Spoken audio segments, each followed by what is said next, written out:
Assalamualaikum warahmatullahi wabarakatuh.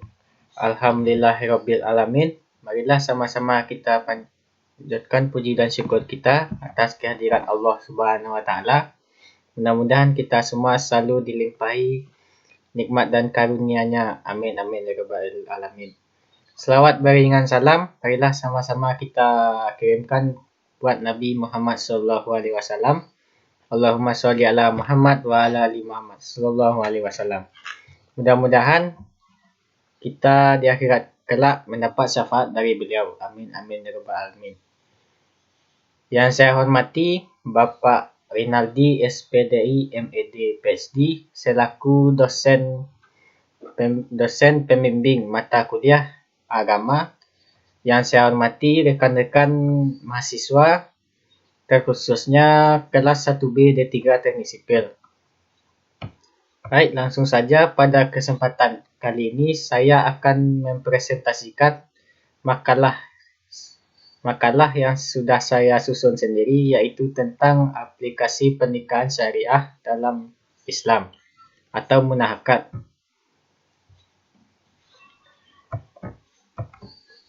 Pada makalah kali ini yang saya bahas yaitu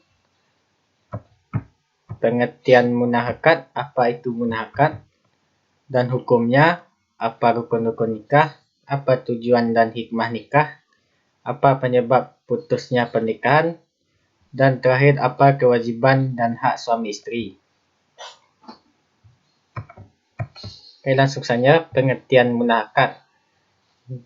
Dalam bahasa Indonesia, munahakat atau perkawinan berasal dari kata kawin, yang menurut bahasa artinya membentuk keluarga dengan lawan jenis, melakukan hubungan kelamin atau bersetubuh.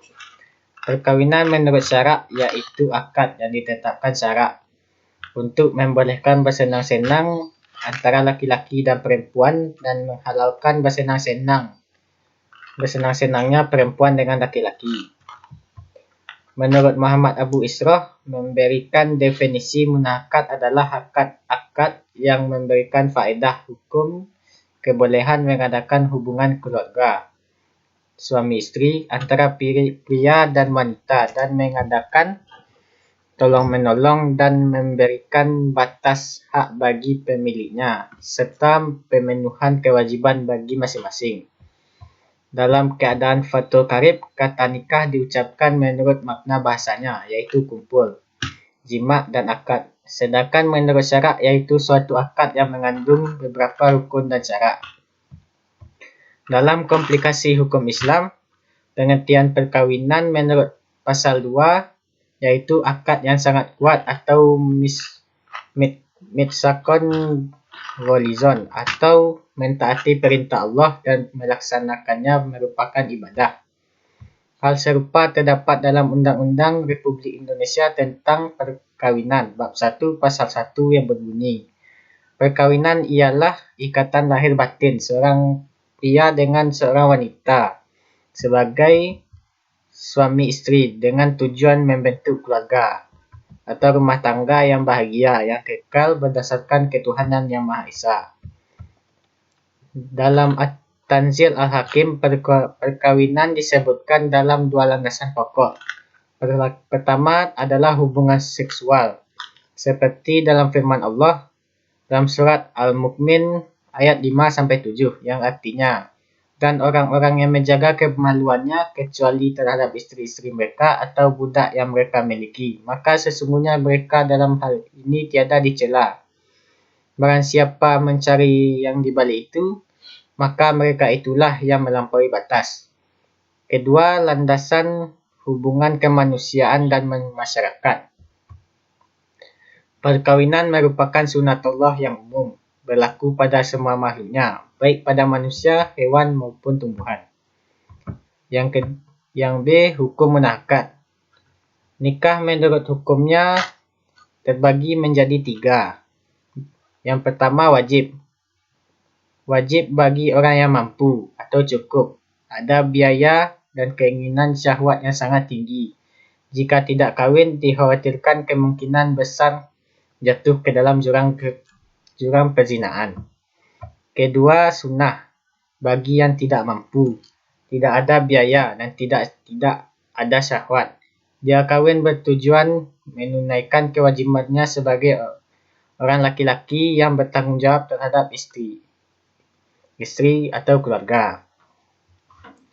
Ketiga, makruh. Makruh bagi orang yang keinginan syahwat kuat. Ada biaya untuk perkawinannya, untuk membayar mas kawin, tapi tidak mampu untuk memberi nafkah. Ketiga, yang C, rukun nikah. Ketika menyebut rukun-rukun nikah, para ulama dari 4 mazhab berbeda pendapat. Yang pertama, mazhab Al-Hanafiyah. Dalam mazhab ini ada satu saja, yaitu ijab kabul atau akad nikah itu sendiri. Yang kedua, mazhab Al-Malikiyah. Dalam mazhab ini, bahawa rukun nikah itu ada 3 perkara, yaitu wali nikah, mahalul nikah atau suami dan istri, sigah atau ijab kabul. Yang ketiga, mazhab Al-Syafi'iyah. Dalam mazhab ini, bahawa rukun nikah itu ada 4 perkara, yaitu sigah, suami istri, 2 orang saksi, dan wali. Yang keempat, mazhab Al-Hanabiyah. Dalam mazhab ini, bahawa rukun nikah itu ada 3 perkara, yaitu pasangan suami istri, ijab, dan kabul. Yang D, tujuan nikah. Tujuan nikah yang pertama adalah untuk memenuhi tuntutan naluri manusia yang asasi. Pernikahan adalah fitrah manusia, maka jalan yang sah untuk memenuhi kebutuhan ini adalah akad nikah melalui jenjang pernikahan, bukan dengan cara yang kotor dan menjijikkan, seperti cara-cara orang sekarang ini dengan berpacaran, kumpul kebo, melacur, berzina, lesbi, homo, dan lain sebagainya yang telah menyimpang dan diharamkan oleh Islam. Untuk membentengi akhlak yang luhur dan untuk menundukkan pandangan.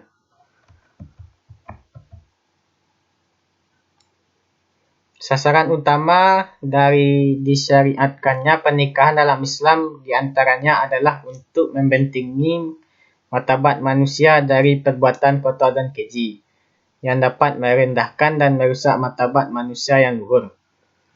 Islam memandang pernikahan dan pembentukan keluarga sebagai sarana efektif untuk memelihara pemuda dan pemudi dari kerusakan dan melindungi masyarakat dari kekacauan.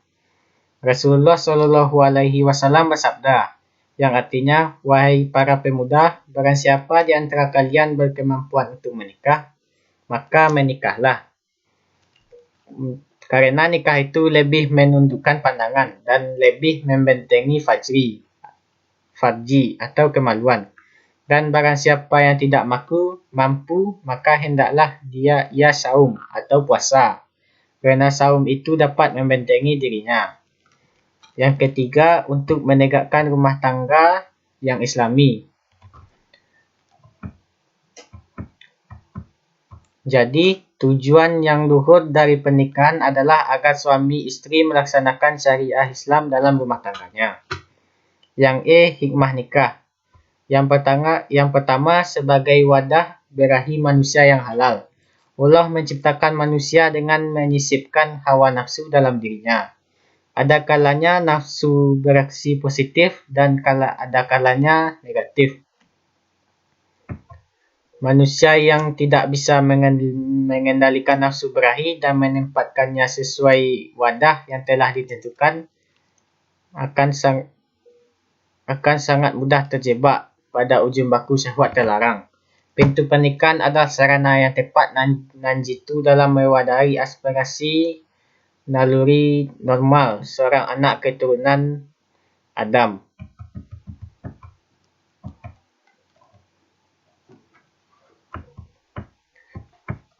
Hubungan biologis antara laki-laki dan perempuan dalam ikatan suci pernikahan terhitung sebagai sedekah, seperti diungkapkan oleh Rasul dalam hadisnya.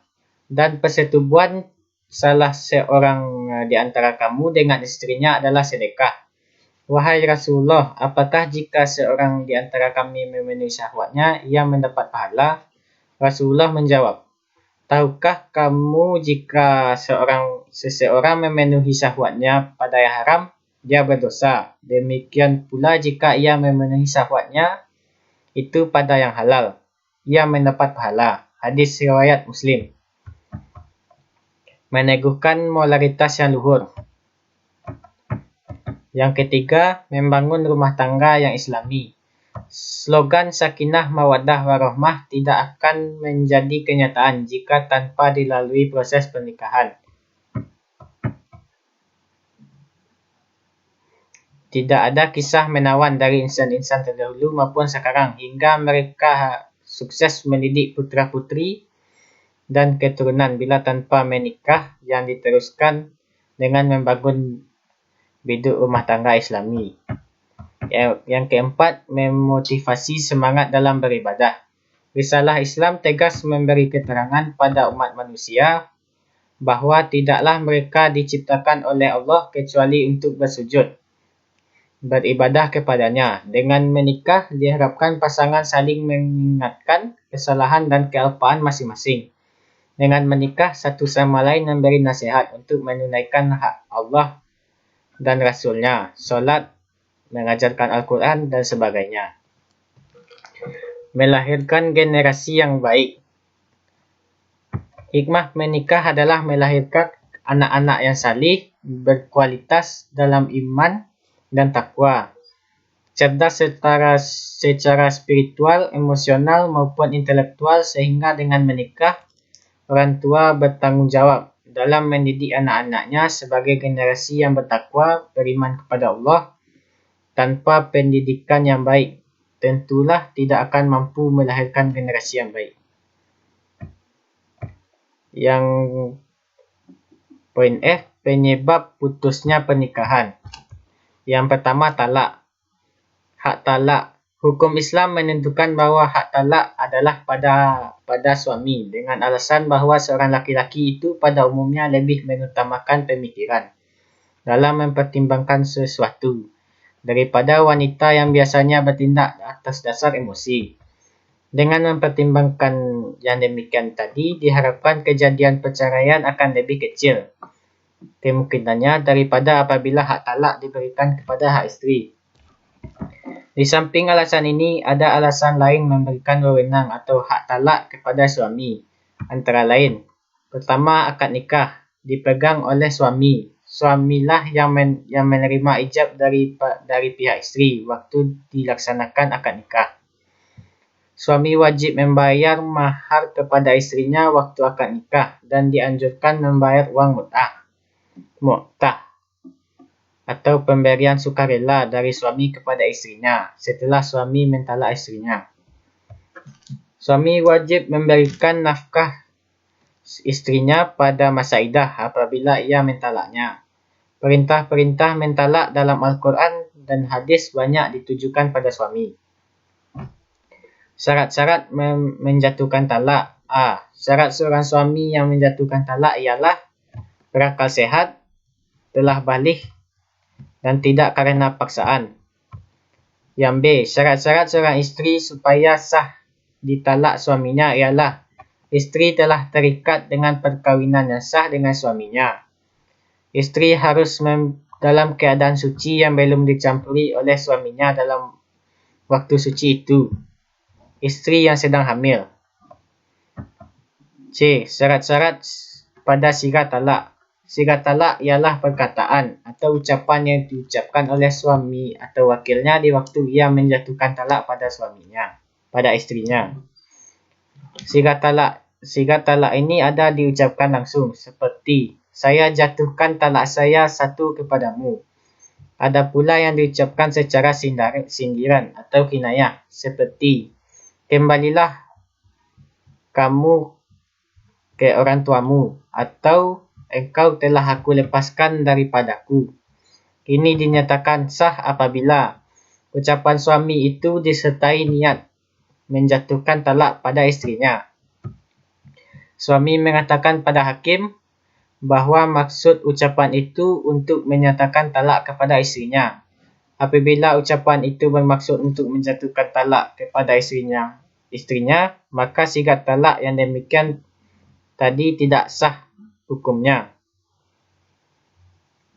Mengenai saat jatuhnya talak, ada yang jatuh pada saat suami mengucapkan sigat talak munzis, dan ada yang jatuh setelah syarat-syarat dalam sigat talak terpenuhi, talak mu'allaq. Macam-macam talak. Yang talak raj'i adalah talak di mana suami boleh merujuk istrinya pada waktu iddah. Talak raj'i ialah talak 1 atau talak 2 yang tidak disertai wang iwal atau wang pengganti dari pihak isteri. Yang B, talak ba'in, ialah talak 1 atau talak 2 yang disertai wang iwal dari pihak isteri. Talak ba'in seperti ini disebut talak ba'in kecil. Pada talak ba'in kecil, suami tidak boleh merujuk kembali istrinya dalam masa iddah. Kalau si suami hendak mengambil bekas istrinya kembali, harus dengan perkahwinan baru, yaitu dengan melaksanakan akad nikah. Di samping talak ba'in kecil, ada talak ba'in besar, ialah talak ketiga dari talak-talak yang telah dijatuhkan oleh suaminya. Talak ba'in besar ini mengakibatkan si suami tidak boleh rujuk atau mengawini kembali istrinya, baik dalam masa iddah maupun sesudah masa iddah itu habis. Seorang suami yang mentalak ba'in besar, istrinya boleh mengawini istrinya kembali kalau telah memenuhi syarat-syarat sebagai berikut. Istri telah kawin dengan laki-laki lain. Istri telah dicampuri oleh suaminya yang baru. Istri telah dicerai oleh suaminya yang baru. Telah habis masa iddahnya. Yang C, talak sunni. Talak sunni ialah talak yang dijatuhkan mengikuti ketentuan Al-Quran dan Sunnah Rasulullah. Yang termasuk talak sunni ialah talak yang dijatuhkan waktu istri dalam keadaan suci dan belum dicampuri, dan talak yang dijatuhkan pada saat istri sedang hamil. Sepakat para ahli fikih hukumnya talak suami adalah halal. Yang D, talak bid'i ialah talak yang dijatuhkan dengan tidak mengikuti ketentuan Al-Quran maupun Sunnah Rasulullah. Hukumnya adalah haram. Yang termasuk talak bid'i ialah talak yang dijatuhkan pada istri yang sedang haid. Talak yang dijatuhkan pada istri yang dalam keadaan suci tetapi telah dicampuri. Talak yang dijatuhkan 2 sekaligus, 3 sekaligus, atau mentalak istrinya untuk selama-lamanya. 2. Khulu'. Talak khulu' atau talak tebus ialah bentuk perceraian atas persetujuan suami istri dengan jatuhnya talak 1 dari suami kepada istri dengan tebusan harta atau wang dari pihak istri dengan tebusan harta atau wang dari pihak istri yang menginginkan cerai khulu' itu.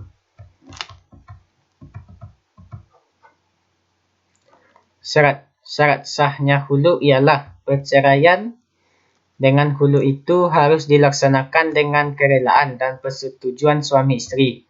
Besar kecilnya uang tebusan harus ditentukan dengan persetujuan bersama antara suami istri.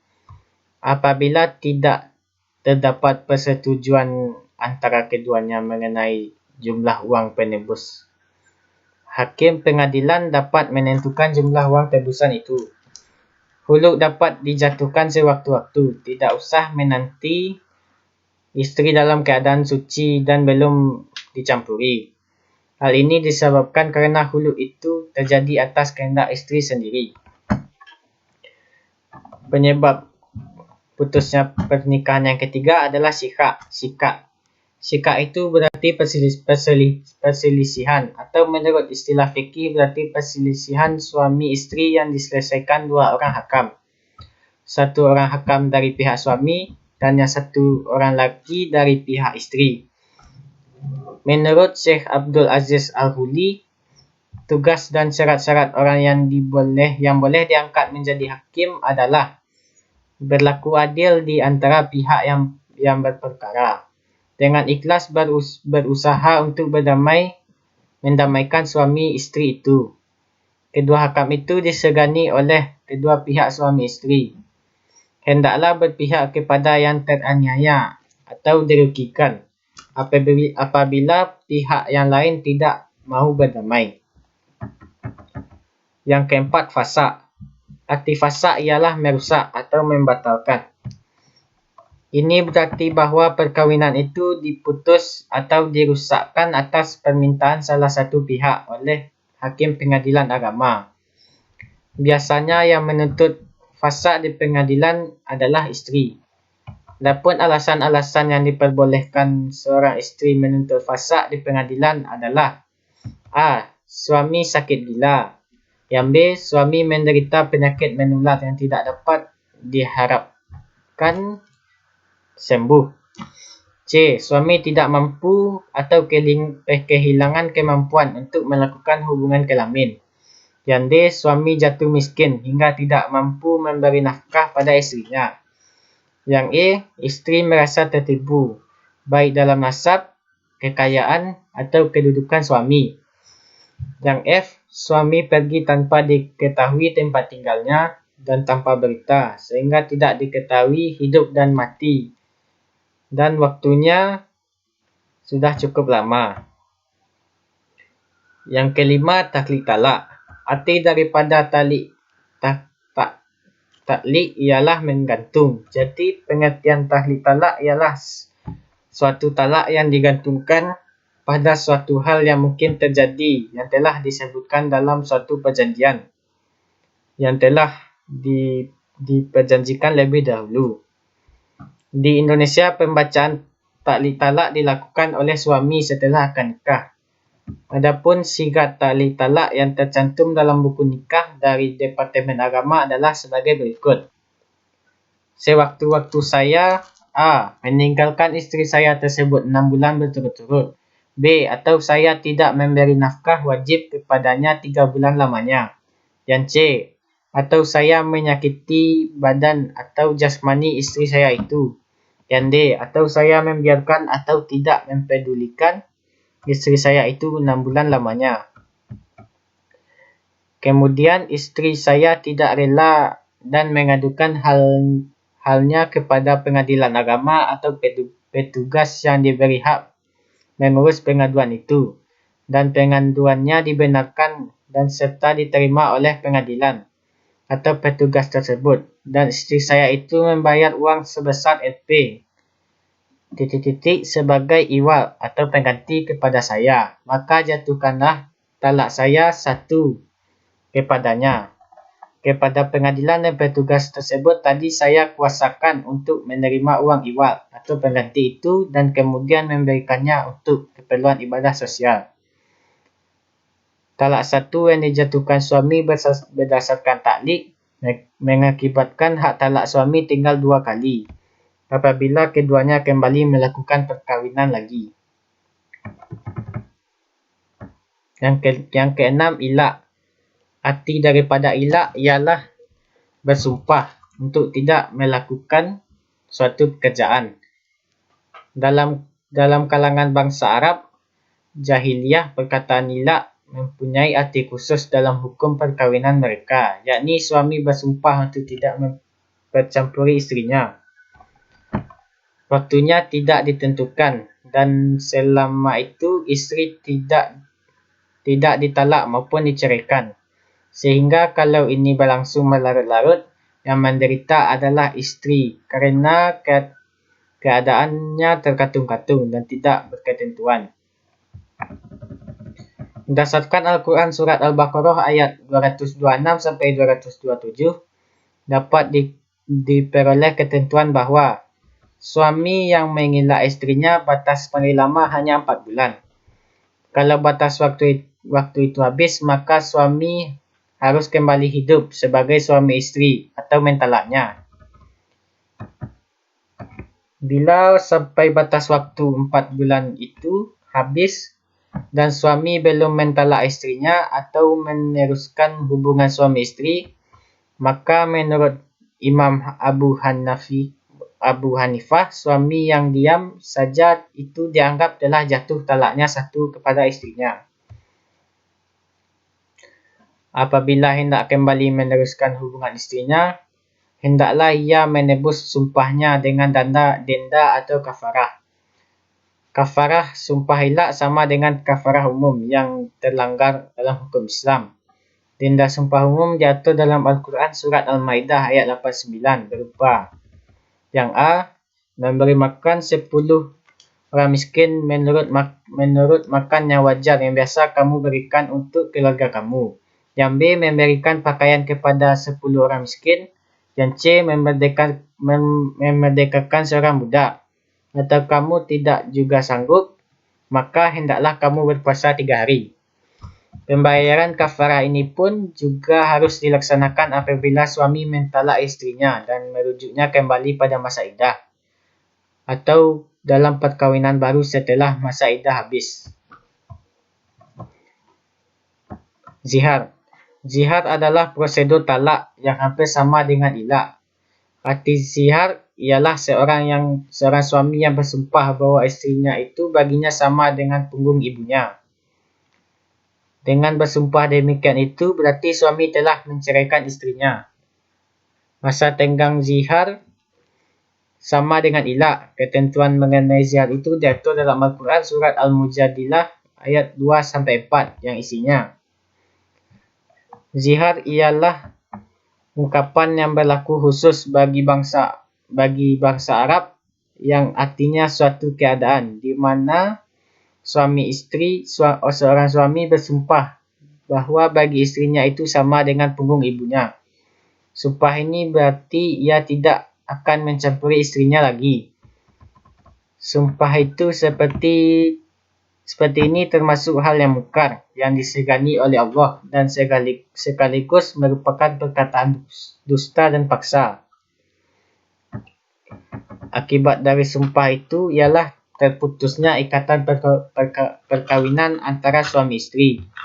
Kalau hendak menyambung kembali hubungan keduanya, maka wajiblah suami membayar kafarah lebih dulu.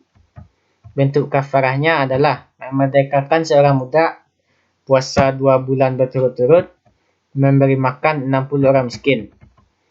Yang ke-8, li'an. Li'an ialah laknat, yaitu sumpah yang di dalamnya terdapat pernyataan bersedia menerima laknat Tuhan apabila mengucapkan sumpah itu berdusta.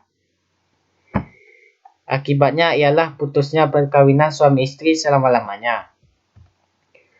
Proses pelaksanaan perceraian karena li'an dalam Al-Quran surat An-Nur ayat 6-9 sebagai berikut: suami menuduh istrinya berzina harus mengajukan saksi yang cukup yang turut menyaksikan perbuatan penyelewengan tersebut. Kalau suami tidak dapat mengajukan saksi supaya ia tidak terkena hukuman menuduh zina, ia harus mengucapkan sumpah 5 kali. 4 kali dari sumpah itu ia menyatakan bahawa tuduhannya benar, dan sumpah kelima menyatakan bahawa ia sanggup menerima laknat Tuhan apabila tuduhannya tidak benar atau dusta. Untuk membebaskan diri dari tuduhan, istri juga harus bersumpah 5 kali. 4 kali ia menyatakan tidak bersalah. Yang kelima, ia menyatakan sanggup menerima laknat Allah jika ia dusta. Akibat dari sumpah ini, istri telah terbebas dari tuduhan dan ancaman hukum. Namun, hubungan perkawinan menjadi putus untuk selama-lamanya. Yang ke-9, kematian.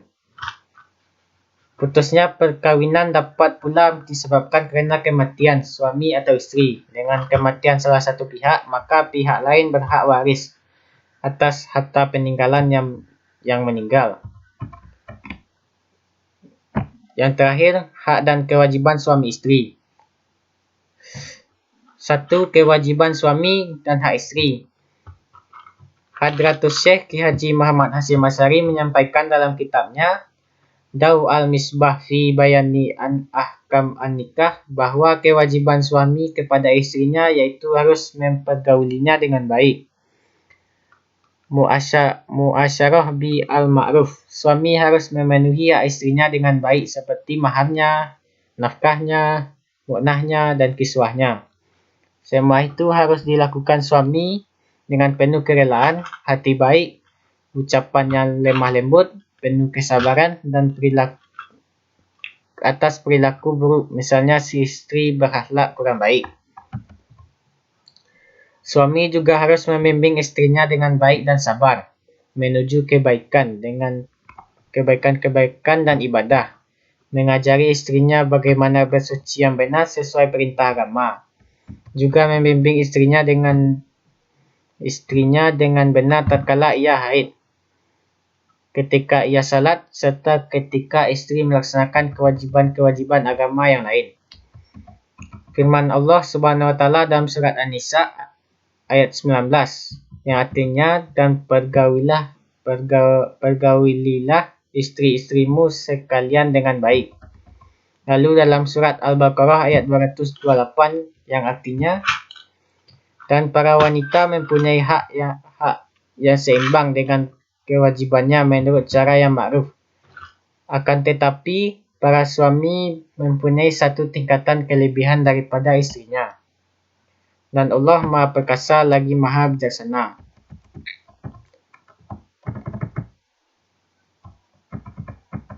Kewajiban-kewajiban suami kepada istri dan hak yang harus diterima bagi istri, setidaknya suami harus memberi nafkah lain seperti makanan dan minuman, biaya sekolah, biaya mondok, biaya belajar anak-anaknya, dan lain-lain sebagainya.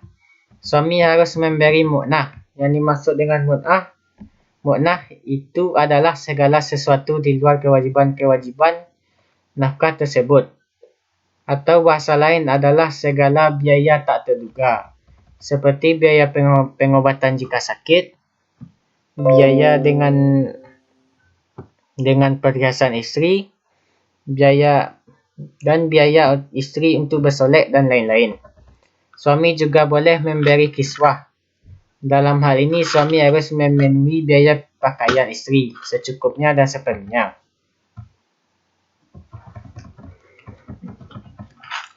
Dalam hadis Rasulullah SAW yang cukup panjang, ketika beliau melaksanakan haji wada, beliau berwasiat, masing-masing mempunyai kewajiban, masing-masing juga menerima hak, tidak saling menyalahkan, tidak saling memberatkan, juga tidak saling menuntut satu sama lain. Apabila seorang istri melanggar dan tidak sesuai koridor aturan-aturan yang dibangun bersama, maka suami boleh mendidik istrinya dengan sekiranya membuatnya jera. Bahasa hadis di atas tadi, Fadli ribuhunna, maka pukullah, dengan tujuan mendidik dan tidak menyakitkan. Hadratus Syekh lebih lanjut menyampaikan bahawa hak yang harus diterima oleh istri adalah suami memberikan nafkah. Suami harus memberi pekerjaan yang layak dan pantas kepada istrinya. Suami tidak boleh memukul istrinya. Suami tidak boleh memaki-maki istrinya, termasuk membantah dan memarahi istrinya, kecuali di dalam rumah sendiri. Mahar dan mas kawin itu adalah hak wajib bagi yang diterima oleh istri. Bukan masalah besar dan kecilnya mahar. Besar dan kecilnya mahar itu sama-sama tetap wajib diberikan kepada istri, karena itu adalah hak istri.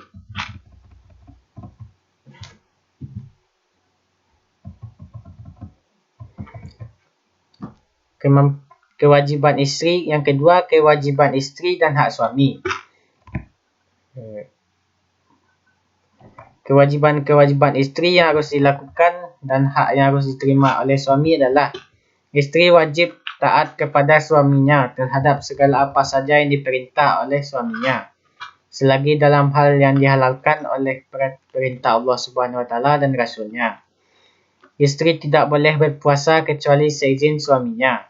Suami tidak boleh keluar rumah kecuali atas izin dan ridho suaminya.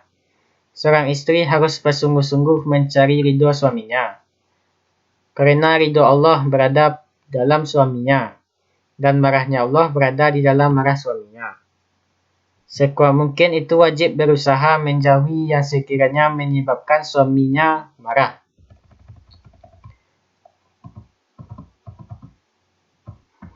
Menurut Hadratus Syekh, lebih lanjut beliau menyampaikan sebaiknya seorang istri itu tidak bertindak atas harta suaminya tanpa seizin suaminya. Dia harus mendahulukan hak suaminya di atas hak-hak kerabatnya, termasuk dari hak dirinya sendiri. Inilah istri yang benar-benar salehah. Seorang istri juga berusaha bagaimana tampil bersih di hadapan suaminya. Tidak boleh kelihatan kumuh, kotor, dan bau. Sebaiknya ia tampil terawat. Harus benar-benar dijaga, setidaknya selalu berusaha rapi, bersih, dan harum, sehingga suaminya selalu terlihat senang dan bahagia melihat istrinya. Menurut Hadratus Syekh, lebih lanjut, bahawa seorang istri hendaknya menempatkan rasa malu sesuai tempatnya, menundukkan pandangannya di depan suaminya, taat di atas perintah suaminya, diam ketika suaminya berbicara, berdiri di depan pintu ketika suami datang dari bepergian, atau menyambutnya dengan penuh rasa sukacita dan tawaduk.